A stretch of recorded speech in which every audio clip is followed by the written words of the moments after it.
Bam, there we go. Happy Wednesday, happy Wednesday, happy Wednesday. Welcome to Mission for Mental Health. I'm your host, Jackie Robinson. Oh, I'm so excited to be here, y'all. I just love doing this every week. Well, every other week. I just enjoy doing this. I just enjoy learning as much as I can about you guys' stories and the things that you all go through that it just not only impact me, but others. And I just like learning about you. I love learning about mental health and learning about I'm just enjoying this thing, y'all. I feel so blessed that God has given me this platform because this ain't something I asked for. I tell you guys this every week. And so I'm just so blessed. And I am so honored to have this guest on here today. Um, you know, God puts people in your space and you don't even know how or why or what they're doing here, but he puts people in your space for a reason. And it just so happens, one of my good girlfriends introduced me to one of her good girlfriends who turned around and introduced me to other people. And she introduced me to this lady because she thought that my good girlfriend introduced me to the first lady because she thought her story would resonate with what I have going on with my daughter. Her name was Bretta, and she was on a couple weeks ago. And then Bretta was like, oh my God, we ain't stopping here. We are not stopping here. I got more people for you. And so she started introducing me to other amazing people who have gone through situations that you would just, in what? And you still standing? I mean, in what? So, y'all, I got a great guest. I'm just grateful that she even is willing to come and share her story with you all. So let me bring her on. She's look coming to the stage, as they used to say back in the Def Jam days. Coming to the stage is my girlfriend Ashley Smith. Hey, Ashley. Hey, Jackie. Thank you so much for having me. Absolutely, absolutely. How are you this evening? I'm doing great. Thank you. Good, good, good. So I was just telling everybody, hey, that I appreciate you. I so appreciate you for coming on and sharing with us.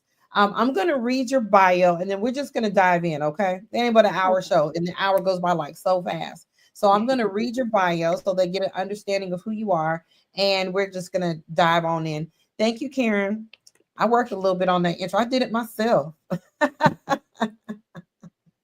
All right. So y'all make sure you guys comment too. Put some comments up in there so I can get a little interaction. I love interaction. Make sure you comment with your questions and things like that. So Ashley can feel some love from my people.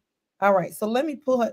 Y'all know, boy, when you in them 40s and them 50s, that vision. Here we go. I had to put them glasses on. Hold on one second.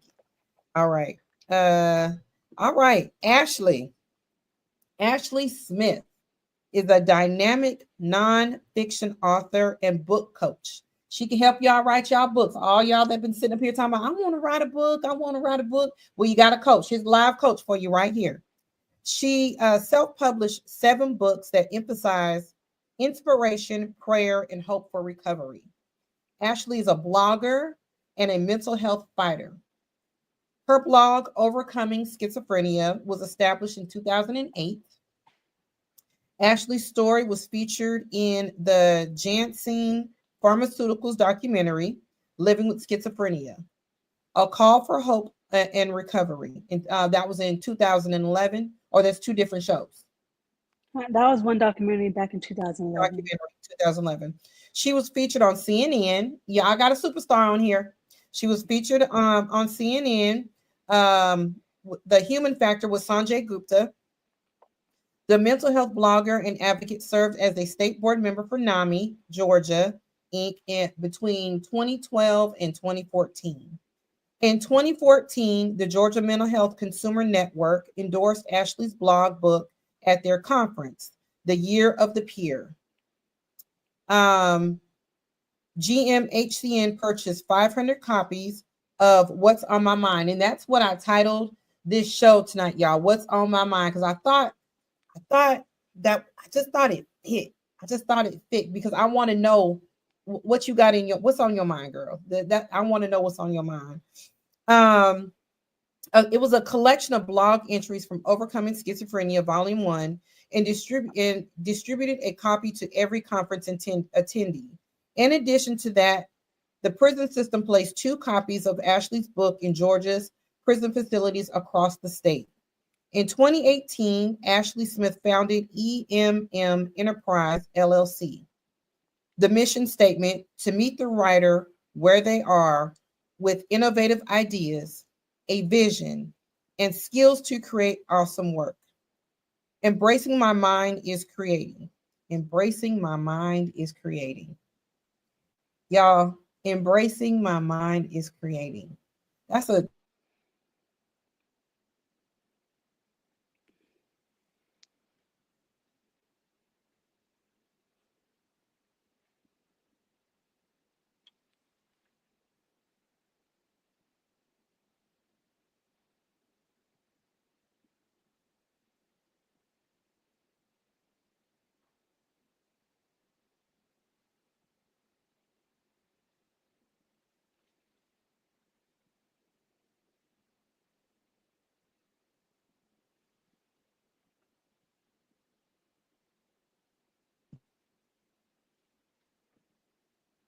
okay. This might be my internet doing this. So hold on one second. Let me see if I could switch. I hear you now. You can hear me. Look here. This is live, y'all. Things be happening. So hold on one second for you, girl.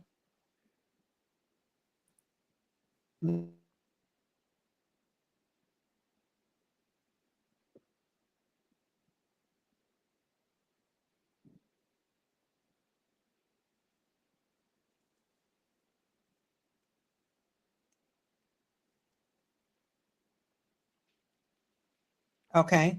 Now, let's see how that works. This one might be a little bit stronger. Okay. All right.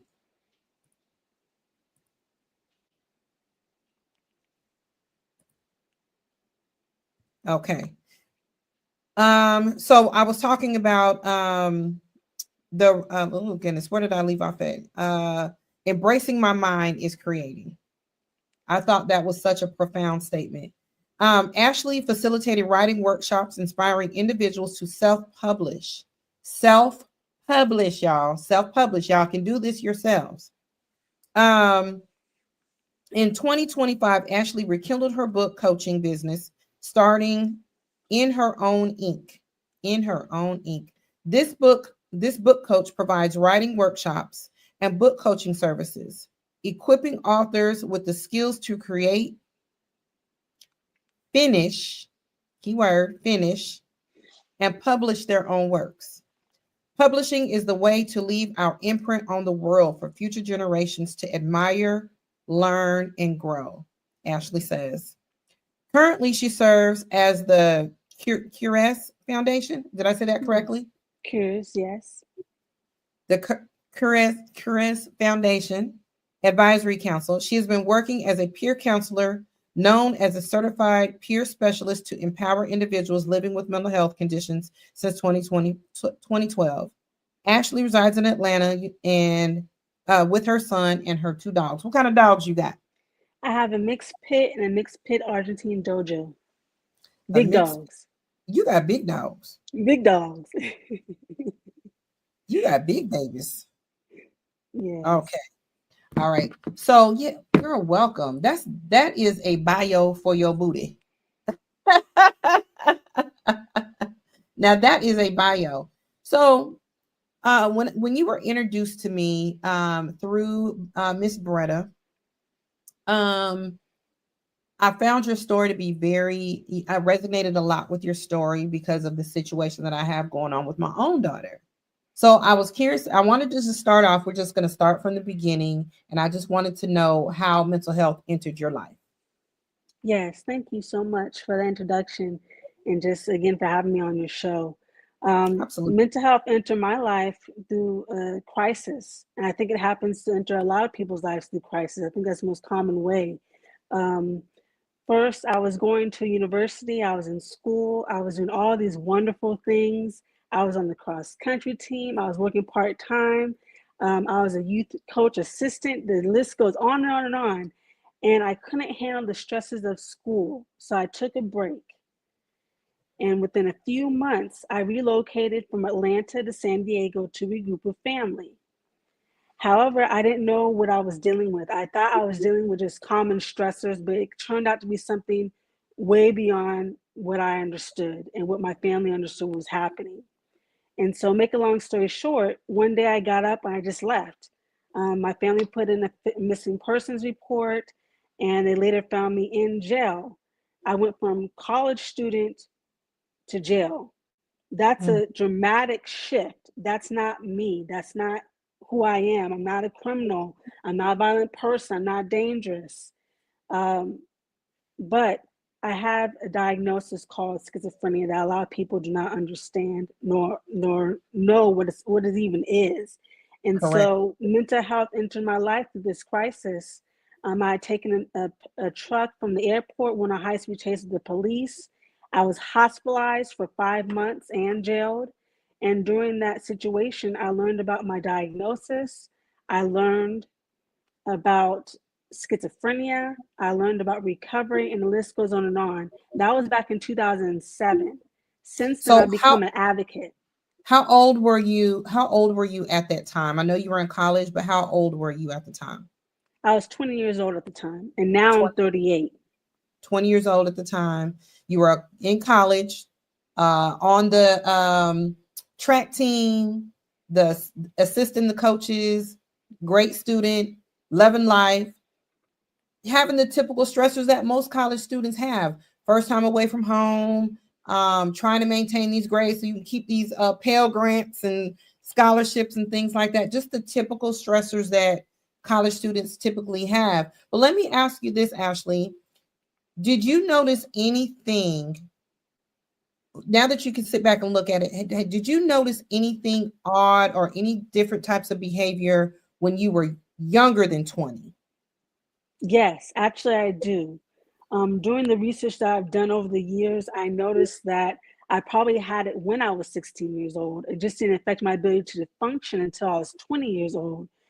I remember my first experience with having depression and just having those bizarre thoughts that I can read people's minds. They can read my mind.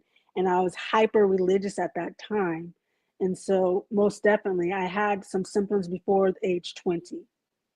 Did your family recognize anything? Not necessarily knowing that was schizophrenia, because I know none of us really knew much about it. But did your family recognize? Okay, something is off with her. And what did they call it? Did they say she's just weird, she's different, she's bad? What did they think about that? Actually, I'm not really sure, but reflecting on what was said after the fact, that I was acting bizarrely. I was acting strange for an extended period of time when I relocated. And so there were some things said and some bizarre behavior going on, but I don't know exactly to what extent. Right. Okay. So we're in college. You decide to leave college and take a break. Did you go back home? No, I went to regroup with family. Went to go regroup a family in San Diego. Beautiful San Diego. They got the best fish tacos in the land. And The, beaches, beautiful ooh, beaches. and beautiful homes that sit on cliffs. Like it's just so, oh, San Diego is just oh my gosh, one of the best places on earth. So you decide to regroup. And so can you recall what thoughts you were having prior to you stealing this, would you steal a truck or something? A military pickup truck. A It military wasn't just truck. it wasn't just an ordinary truck. It belonged to the military. So this was felony charges. It's really bizarre. It's Oh yeah, really because you're in San chaotic. Diego. You're in San Diego. That's where the military base, the naval base is. Yes. Okay. Yes. And they So knew I didn't belong in that truck and I didn't know either. so you go and you hijack this truck and get on this high-speed chase with the police. Do Yes. you remember this or did somebody have to tell you about it? No, I remember it. This is very clear. This was a huge milestone. This was a huge incident for me that I can still recall. I remember listening to the song on this radio, and it was like, girls, girls, girls, make me suicidal, suicidal. And I think the devil is communicating with me through the radio. And I'm really frightened for my life. I think that the devil is after me. I think the police are demons and strangers out to kill me. It's really uncomfortable. It's chaotic. It's frightening. It's frightening. And so you get pulled over, of course, and they take you to jail. And did the officers at that time, did they know anything? Were they discussing mental health or they were just thinking she a criminal? We just gonna take her to jail? I crashed the truck head onto a building. I tried to start the truck over again. It wouldn't start. So then I surrendered because I was outnumbered and just they surrounded me. It was really scary. Really? They handled me like a criminal. I wasn't hurt by the crash. I was hurt by them bringing me down to the ground, putting Yeah. me in handcuffs. And I was afraid for my life because I thought that there was a bomb in the back of the police car. I had all these bizarre thoughts. And then at one point, I thought I was Jesus Christ. And that's when it really got bizarre because I started saying the Lord's Prayer. I started hoping that my mom knew I loved her. I mean, this was like, I thought I was Jesus Christ all over again, like in the Bible. And they were out to persecute me. And they wanted to interfere with God's plan. And I couldn't stop that. Hmm.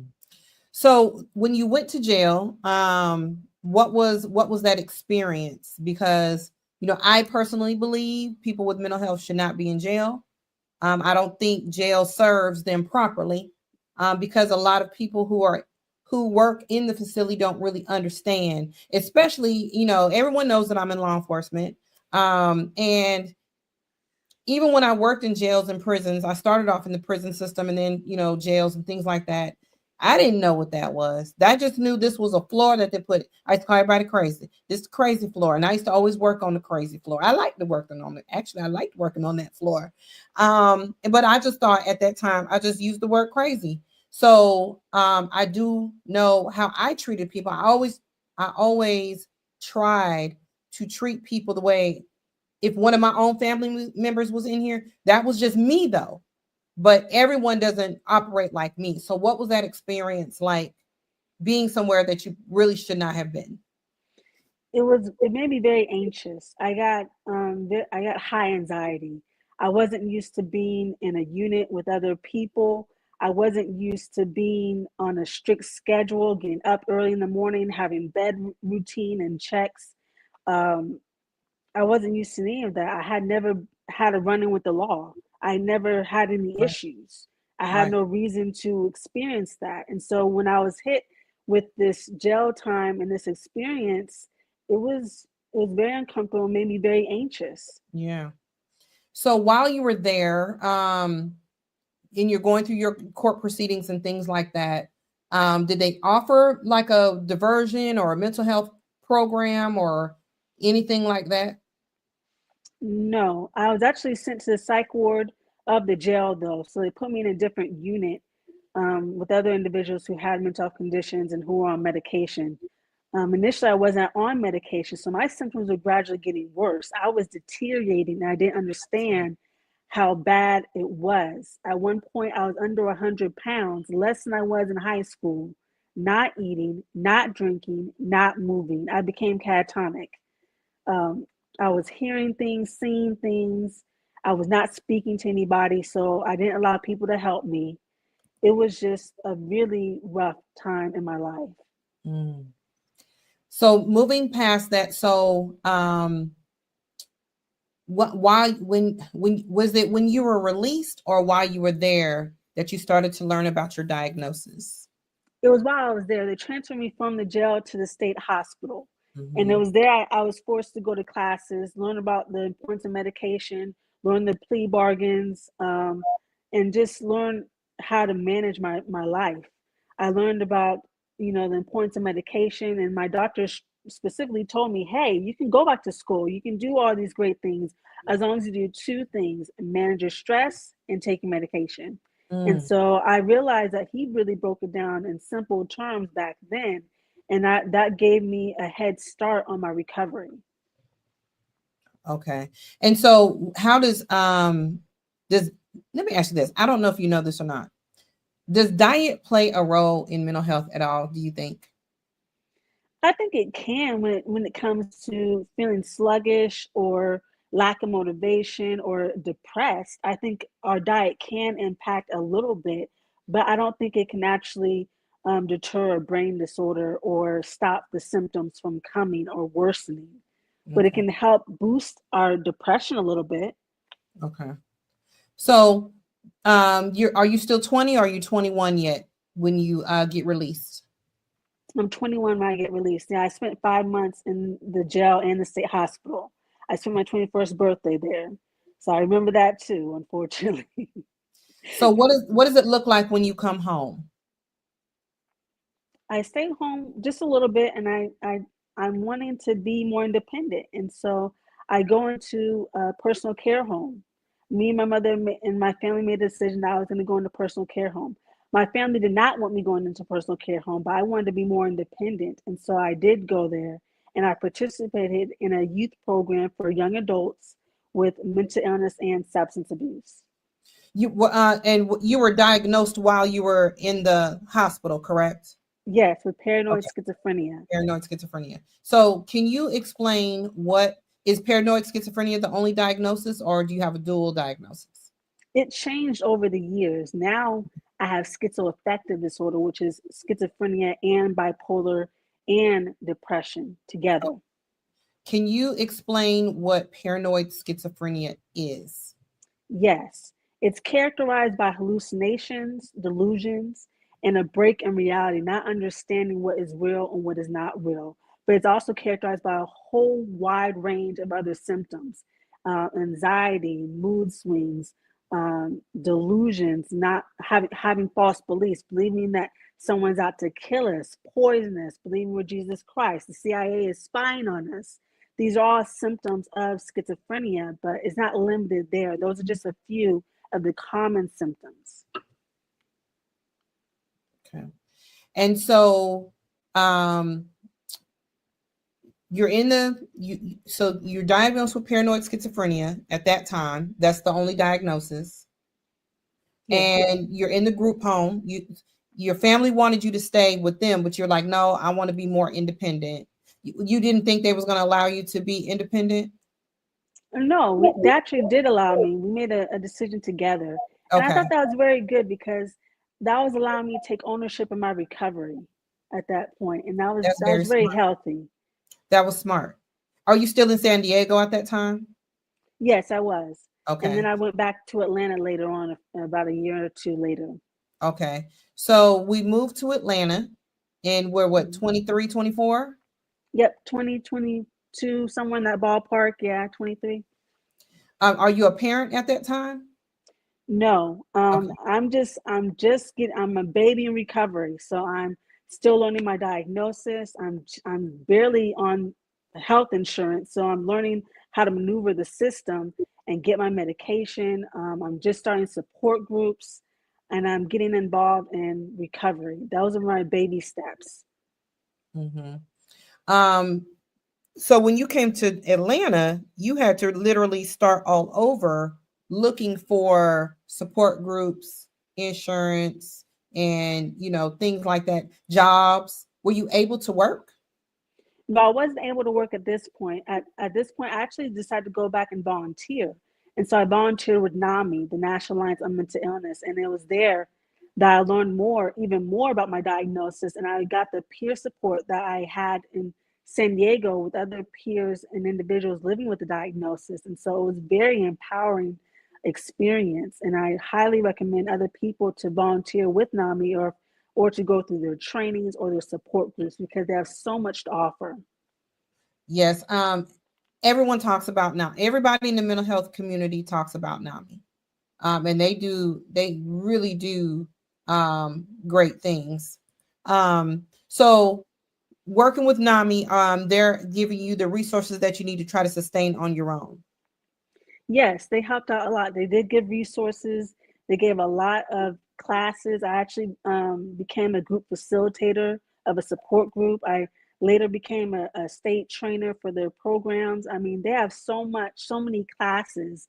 They have classes for teachers, caregivers, law enforcement, just anything you can think of. Yeah. They're trying to cover all territory to make sure that people understand what mental illness is and what it's not. Yes, which is really important. I remember going through crisis intervention training, and I was just so reluctant about wanting to do it because it was a week-long course. I don't know why. It wasn't like we wasn't getting paid at work, but police officers, we don't like change. Like we don't want new stuff. We don't want to learn nothing new. But that was probably one of the best classes I've had ever gone to because I really didn't know. I really just did not know. All I knew is when this person is out here on the street acting a fool, we knew to take them to jail. That's all we knew. Or drop them off at Grady, or drop them off at, on Wynway, at one of those, facilities. But we really didn't know. We really did not know. We really did not know. They put a lot of responsibility when they closed a lot of the facilities in Georgia years ago. They put a lot of responsibility on law enforcement, and law enforcement just was not educated on that. But I will say NAMI put on that crisis intervention class, and that was one of the best classes. And I still take some classes with them too, trying to educate myself on this journey that I'm on. So we're here, we're working. We're volunteering with NAMI. We're trying to thrive. How did the diagnosis change? What made it change? How did my diagnosis, what changed over the years, how it transitioned from schizophrenia to schizoaffective? Yes. I'm not really sure. I think it had something to do with my break. Just over the years, my different trials and tribulations, my different stressors, the different symptoms I was exhibiting that caused my doctor to change my diagnosis from schizophrenia to schizoaffective disorder. Is it treated the same? Oh, very much like, yes. We use the same medications, antipsychotics, mood stabilizers, antidepressants, all of those mind-altering medications that help us, control the symptoms. What's the difference between schizophrenia and schizoaffective disorder? That's a very good question. Schizophrenia is more characterized as the hallucinations, the illusions, psychosis. But the schizoaffective, you add the bipolar, you add the mood component, the mood swings, depression, and things like that. Like depression, anxiety, like bipolar disorder, like yes. a bipolar. So it's like a dual diagnosis, like a bipolar disorder combined with the schizoaffective or schizophrenia, and they call it schizoaffective. Yes, exactly. That's what it is. Okay. All right. Wow. So do you still have do you still hear voices or anything like that? Do you still feel the symptoms? Do you feel the symptoms of schizoaffective disorder? I I have in the past on a wide range for a few times, but I no longer hear voices. I haven't heard voices since 2007. What a But I blessing. have experienced the hallucinations and seeing things. I have experienced the delusions, having false beliefs, thinking that people are out to harm me and things like that, or that's the end of the world and there's angels and demons and people and things like that. These bizarre thoughts. I have experienced them over the years. In Mhm. fact, my last hospitalizations was in 2018 and also in 2023. So from the first time that you've only been hospitalized two more times since then. What a Yes, blessing. I've been hospitalized 3 times. Yes, it is a blessing. What a It blessing. is. It What a is. blessing. That is a blessing to, because some people are constantly in and out of the hospital. We have a comment. Hi, Jackie. Hi, Ashley. Where are you now spiritually? Are you a believer? Do you go to church? Do you read your Bible? And does religion trigger mania for you? That's an excellent question. I like that question a lot because I am spiritual. I identify as spiritual. I believe in the higher power. I believe in God. My mother actually passed away with breast cancer back in 2013. And Mm, that's why I'm even more spiritual today because I connect with my mother through my prayers, talking to God, talking to my mother. It's a part of my life. I'm talking to my family, my loved ones who passed on all the time. I mean, right now they're with me. My mom's motivating me. I talked to my mom before I went on this interview. I said, we got to put on a great presentation. Come with me, mom. Come with me, grandma. Come with me, auntie. And mhm. so I'm highly spiritual. I do read the Bible. I do not go to church, though. But I have church at home regularly and always. That was a great question. I like that. That was a good question. Thank you, Miss Bretta. That was a great question. Let's see. We got another comment. Yvette knows best. The IRS, woo, girl, the IRS problem solver. Boy, aren't you on time, Miss Yvette? Thank you, Ashley, for all your advice on how to help my daughter. Oh, what a blessing. What a Thank you. blessing. Um, Hold on, we got another comment. I love to read the comments. She is Bretta. Bretta is her. Yes, highly intelligent and very motivating. Absolutely, Tina. She really is. You have to check out the episode that she was on. She did a fabulous, fabulous job. Um, so let me ask you this: what's dating life like? Oh, it's nice. I appreciate the opportunity to get in a relationship. In the beginning, it can be a little bit rocky with, getting over the hump of disclosure and things like that. But once we address it and discuss it head on, it's not a problem. It's just getting over the hump of talking about it initially, because Educate, right? in the beginning they asked, are you violent, are you dangerous, and it's like a really weird question because I'm dealing with a medical condition, but I've experienced dating and I'm very comfortable in dating and sharing my diagnosis as well with my partner. Yeah, because it's the unknown. Like I was afraid of it. Like especially when the experience that I have with it is so horrible. Like my Mm-hmm. experience with schizophrenia is whew, it is so, and so you think when you hear schizophrenia, everybody's like this. When I tell you, Brett, you and Bretta have opened my eyes to something totally different that didn't even know. I didn't even know existed, y'all. Like I didn't even think. Oh, it just makes me so teary eyed. Yes, recovery is possible. I never Yes, knew, we can live a normal life. Yes, we can move forward. girl. I never knew. And it just gives people. Y'all know I'm in menopause, so I cry over everything. It gives people hope. It gives families hope when they see people like you and Bretta, because you just when you have a loved one who is diagnosed with this at 18, 19, and 20 years old, and you're thinking, oh my God, this is how this is going to be forever.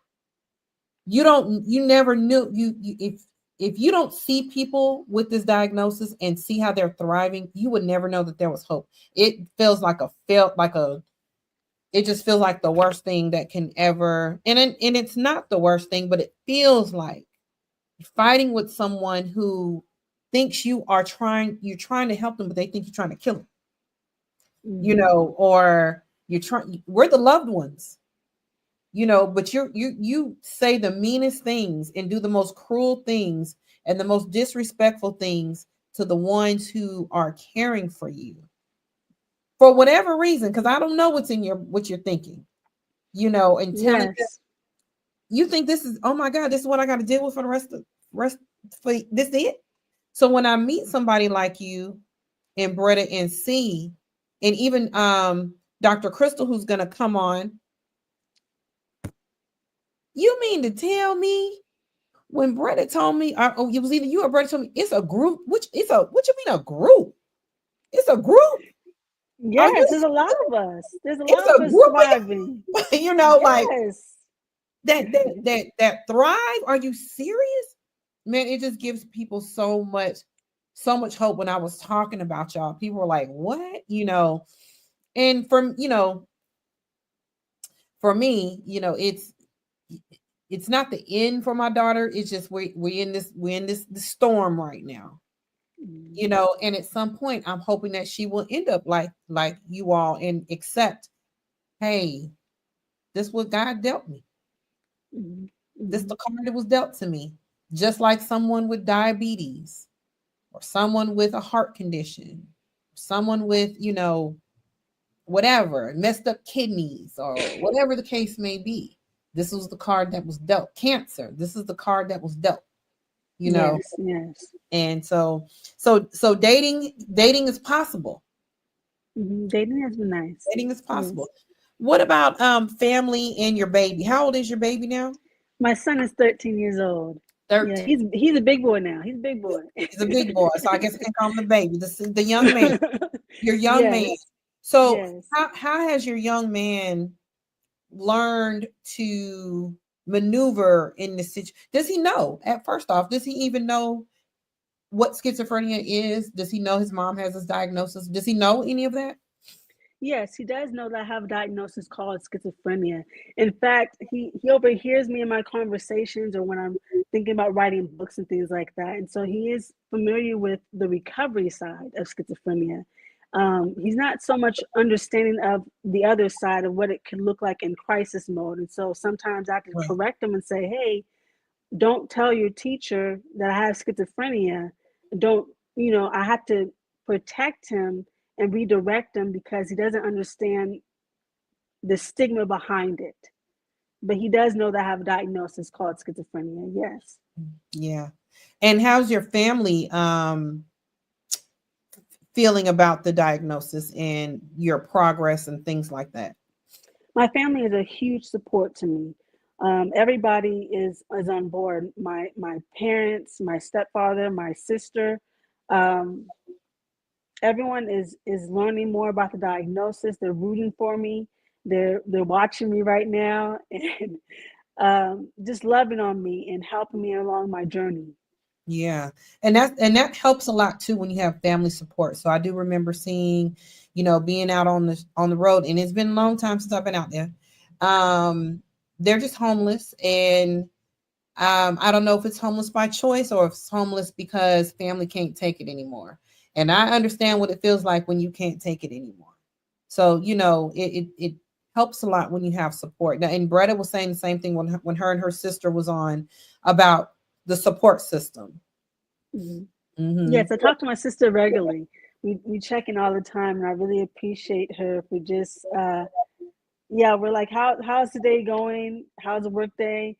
It's dragging, or this is a good day, and just the little conversations here and there really helps, and the check-ins really help me get through my daily stressors. Yeah. So let's move forward and let's start talking about some things that you been accomplishing lately. Yes. Some of these things that you were discussing in this bio here, or that I discussed in the bio you sent me. So let's talk about some of the programs that let's talk about how did you How did CNN find you? They found me through Janssen, and Janssen Pharmaceutical found me through my blog, Overcoming Schizophrenia.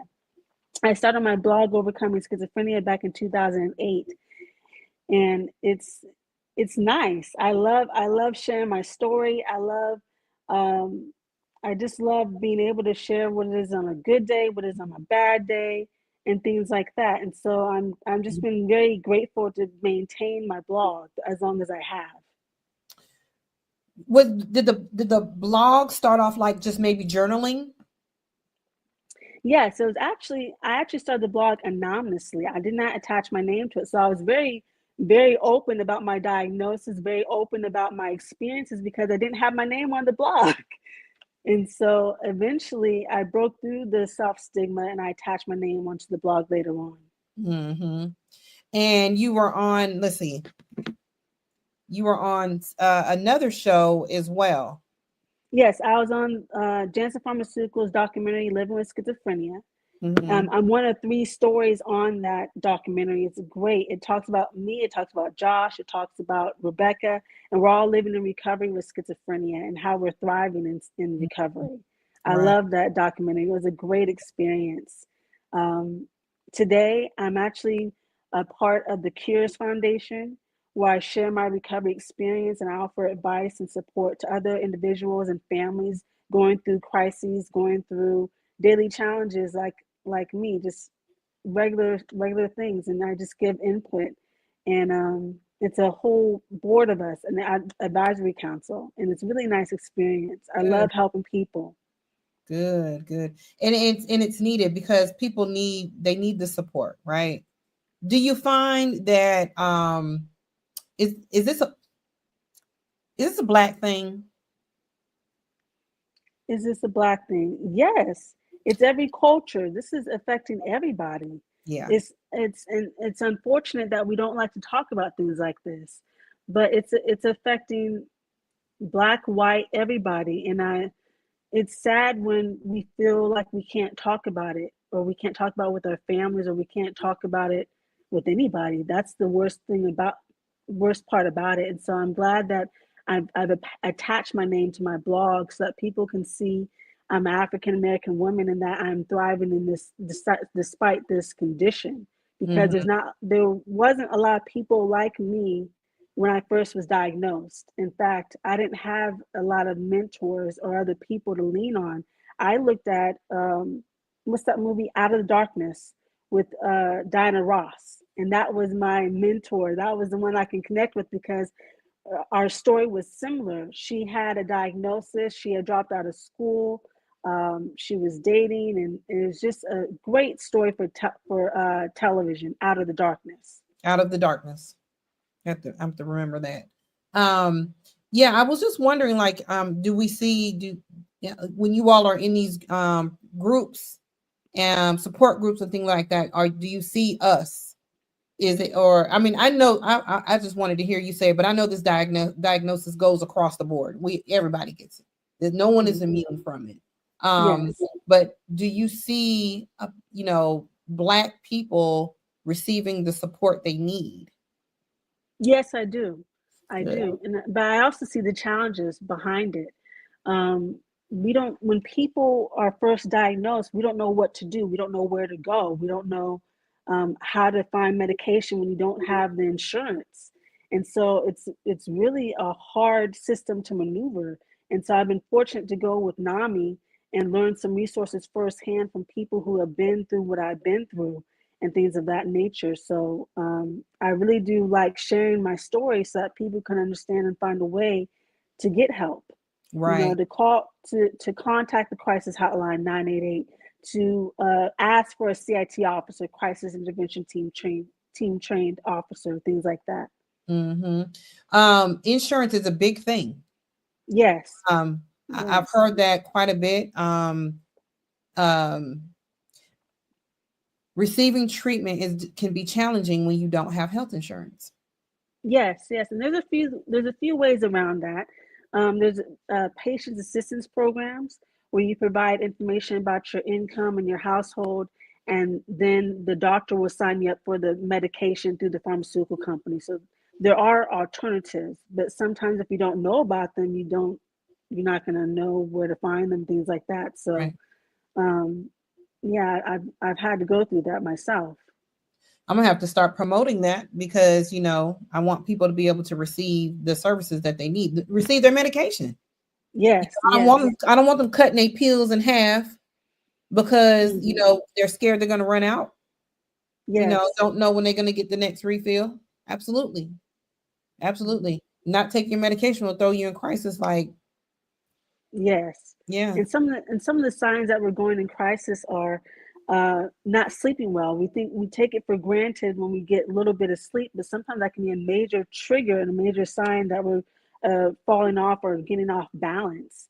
Another sign could be the not necessarily the voices and delusions, but just the anxiety, the paranoia, and just other things of that sort. But like I said, poor sleeping patterns or habits is a subtle sign that we're going off balance. Because when I don't get enough sleep, it turns into mania for me. And then when I get the mania, then it turns into the hallucinations and delusions, and then it's hospital time for me. right. Uh, um, I lost my train of thought on that question, but that is really good. Because what I do know that if you're lacking sleep, it immediately causes stress in your life, Yeah. and you already said that stress is a trigger. Yes, yes, and even for sometimes for people that don't have a diagnosis, if you go a certain extended period of time, sleep deprivation, you can actually get hallucinations. Absolutely, absolutely. I remember working a whole lot of extra jobs in my life and working, a lot of overtime and exhausted and trying to drive home and really not even knowing how I got home. Like I've been drunk or something, but I've been working, but I'm sleep deprived. So yeah, I Hmm. understand that. So let's talk about how you got into book writing. Because I see, let's see, move your head over this way. Oh. 1, 2, 3, 4, 5, 6. Yes. I see about 6 or 7 books that you've written back there. Yes, yes. I actually learned through a peer in recovery. A peer educated me on how to self-publish. She held my hand and walked me through the steps, literally, of how to get my book online. She helped me organize my book. She said, "Actually, just use your blog." And so, yeah, that was back in 2014. Melody Jackson, Melody Favor. She walked me through the process, and I really appreciate her so much for that. So tell me about your books. I have 7 books. My last book is In Her Own Ink. And this is a unique book because it teaches other people about how to self publish, not self publish, I'm sorry, how to write books.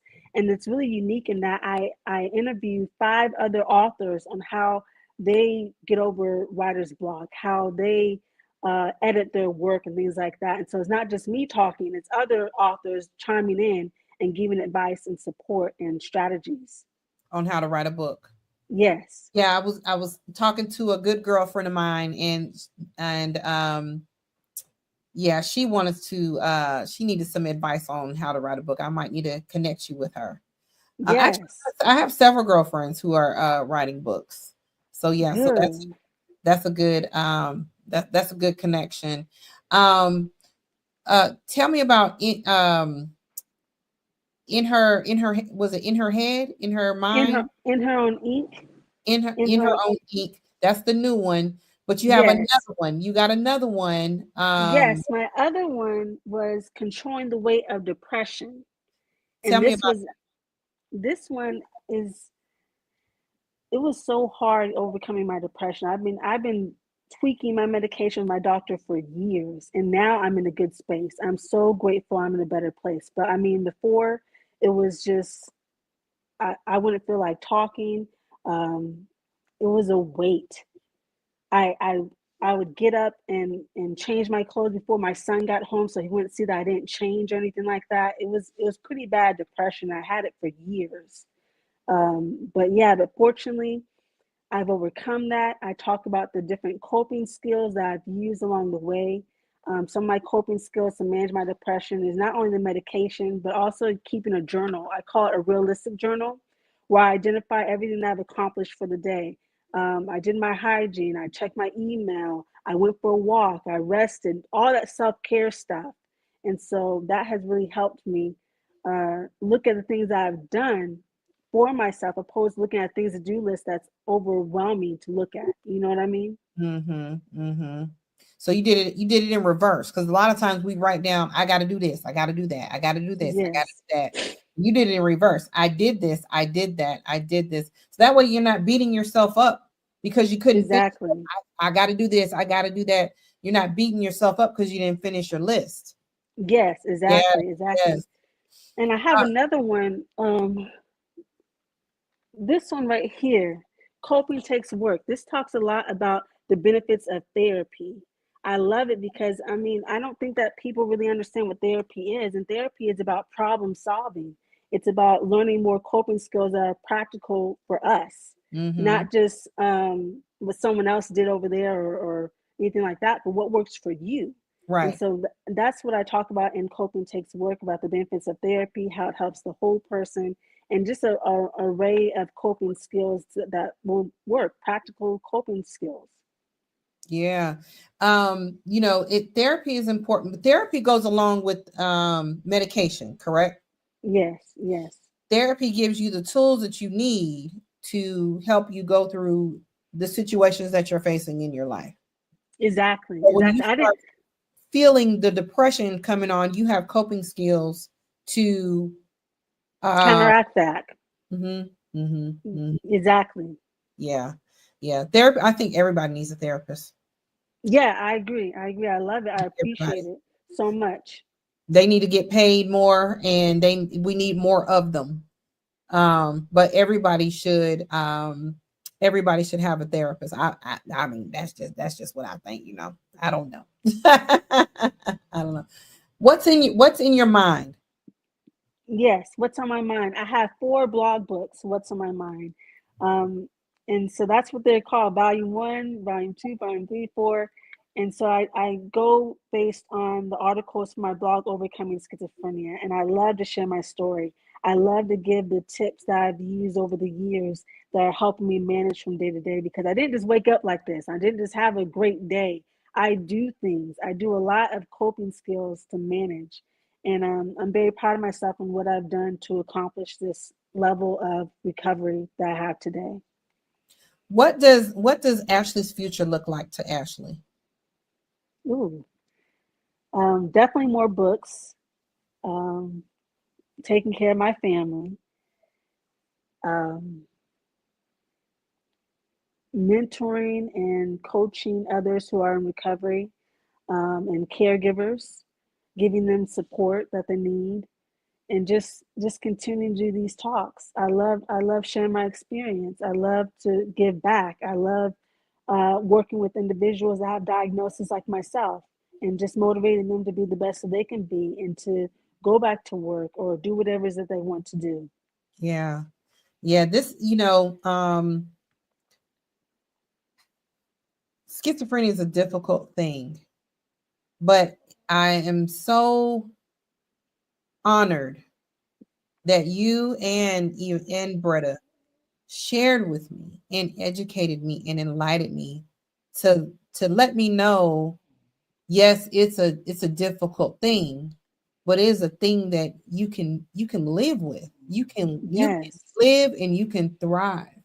You can live and you can thrive with this diagnosis. You just have to want to do it. yes, yes. And I think that the keys to managing recovery is self-awareness, um, going to therapy, participating in therapy, and utilizing our coping skills, whatever works for you. What makes you think people don't want to, or just don't get the just I like, I remember my daughter told me one time, I said, girl, they said that, you're not acting right, and she would always say, it's not me, it's you. I'm acting just fine, even though she's over here tearing up everything, you know. Mhm. Um, but in her mind, it's us that got the problem, not her. Why do you think people behave that way? I think the main reason is the stigma. No one wants to put a label or accept the label of schizophrenia or any diagnosis similar to schizophrenia, because of the myths, because of the scary diagnosis that people place on us. Mm, I think people would rather go not knowing or saying they don't have anything wrong opposed to saying I have schizophrenia. I have this diagnosis that is characterized by hallucinations, delusions, list goes on and on. We don't want to be put in a box. We don't want to be looked at differently. We want to be treated the same that we were before our diagnosis, mhm. you know? And so my last question for you is, and then I'm going to let you give some closing remarks. Um, how do we stop the stigma? How do we change it? We continue to learn. We continue to share our recovery experience. We continue to go to classes like NAMI and hear from each other. Have this dialogue. I really appreciate the opportunity to share my story on your show because I just I want to get the word out that recovery is possible. And so continue to have the dialogue, continue to learn, continue to educate ourselves. That's key. Absolutely. Absolutely. I absolutely agree.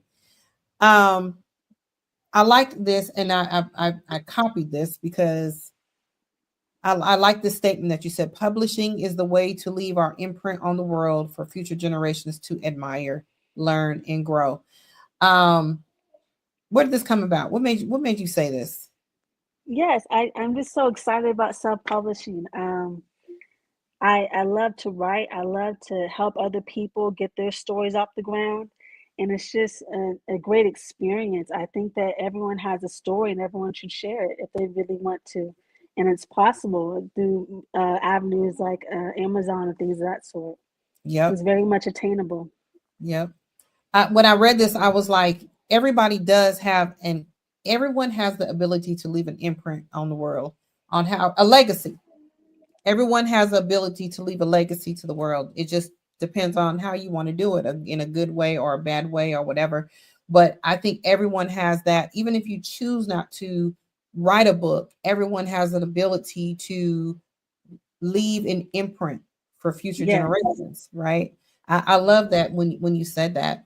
Um, I also am going to put up, if you want to purchase any of her books, they are on Amazon.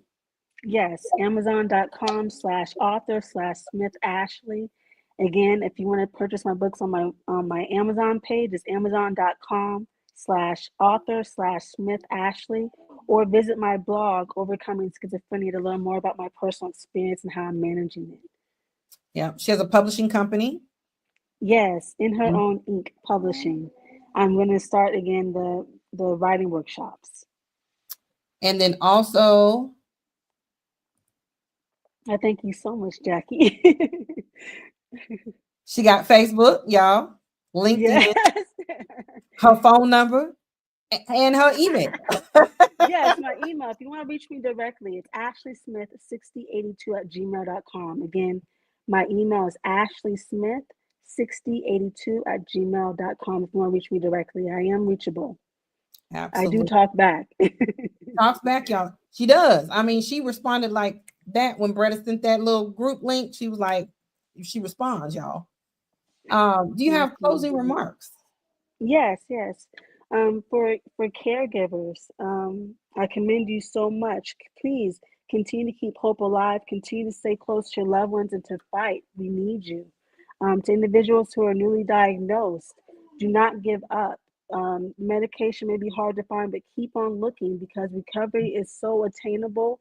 And if you just try a little bit, you can get it. I've come so far, and you can come far along with me.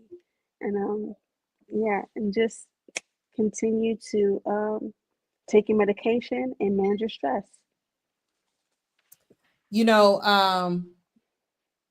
as you all can see, recovery is possible.